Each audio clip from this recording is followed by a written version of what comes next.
Welcome back po dito sa ating munting channel. Buhay natin bilang isang electromechanics dito sa Canada. Tara na po at samahan nyo akong tuklasin ang mga buhay-buhay dito, makitip, makitrip at makitravel. Disclaimer, lahat ay mapapili, mararanagan mababasa, na information ay based, lamang sa personal, na experience. Kanya ba yung mas nakakaintindihan kalangan? Hello, magandang araw po. Welcome back po sa ating channel. Bali, nag-grocery kami ngayon kasama ko ang aking pamilya. Bali guys, 3 months ago na po sila nandito, kaya ngayon na po tayo nakabalik sa pagbablog-vlog natin dahil po naging busy tayo para po sila ay asikasuhin. At syempre ini-enjoy rin po natin yung mga time na hindi natin sila kasama noon. So ngayon po, enjoy ko ang buhay, may pamilya dito ngayon sa Canada. So, sa video po na to, gusto ko lang pong i-share sa inyo kung paano ko ba sila nakuha, magkano po ba ang ginastos natin para makasama natin ang ating pamilya dito sa Canada. So, yun po bali, pa nga pala, hindi po natin kailangan na talagang maraming pera at kailangan gumastos para sila ay makasama dito. So kaya po nating gawa ng paraan yan kahit na wala po tayong sapat na pondo sa bangko. Basta wag lang po tayong wag lang tayong humingi ng mga tulong or kumuha ng third party para asikasuhin sila dahil kayang-kaya naman po natin silang iproseso. Basta pag-aralan lang po natin ang mga dapat na kailangang dokumento sa kanilang paglalodge kasi ganun din po ang aking ginawa. Siyempre ayaw po natin gumastos ng malaki, kaya po nag-DIY lang tayo, do it yourself. So, yun nga po, kasama ko ngayon ang aking makulit. Yan po, si Piloy, si Chris NJ. Piloy na aking pinaka-cute na baby boy. So, ang ginastos ko po sa kanila guys is lang, yung nag-lodge lang ako, So, sa aking partner, gumastos ako at mga 400 something lang dollars, Canadian dollars. And then sa anak ko, alam ko $100 lang ang binayaran ko sa pag-lodge ng kanyang application. So, and then, mas magastos lang po yung sa kanilang medical kasi po dahil sila po ay nagpa-medical pa sa Davao. So, yung pamasahe po kasi ang mabigat, So, bali sa partner ko, yung medical niya is almost 14,000 pesos. And then sa anak ko, nasa 3,000 something. Then, pamasahe nila, balikan. Tapos yung sa pag-biometrics nila, dahil sa Cebu pa sila nagpa-biometrics kasi from Mindanao po sila,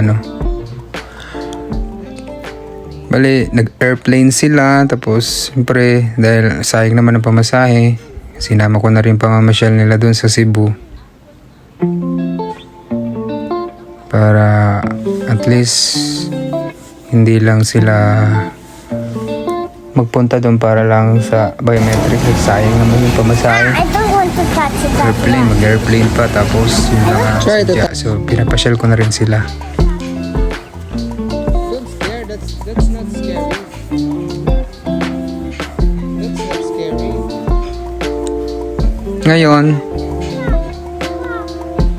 nagantay lang ako ng approval noon tapos ng ilang halos isang buwan lang or 28 days nga lang yata yon lumabas ng resulta, syempre na-approve sila po, no? Na-approve po sila. Nung na-approve po sila, saka po ako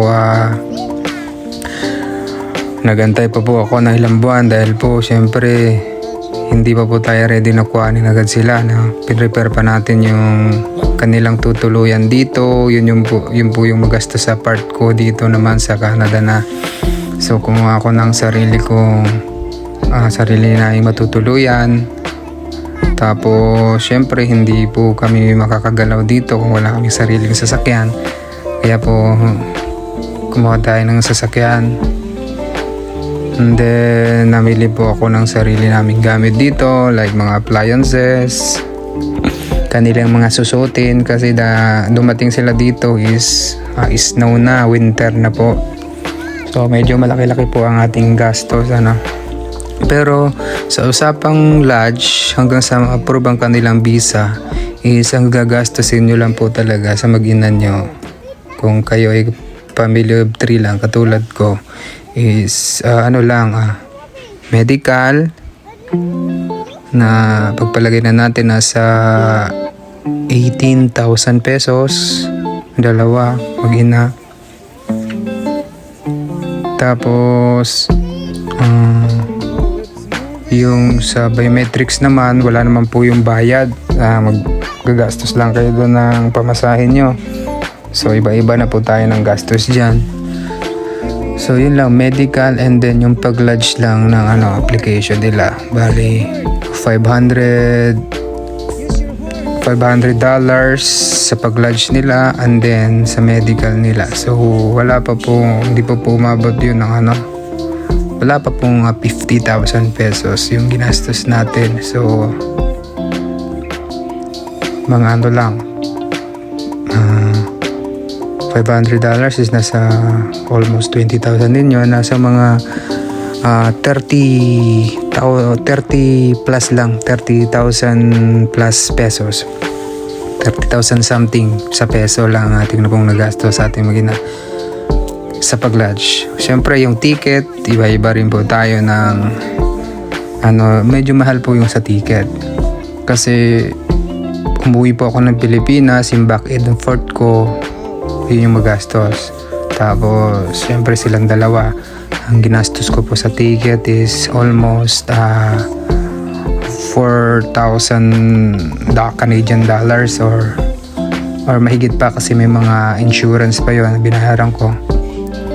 So suma total po ang gastos natin dyan is nasa 200,000 pesos.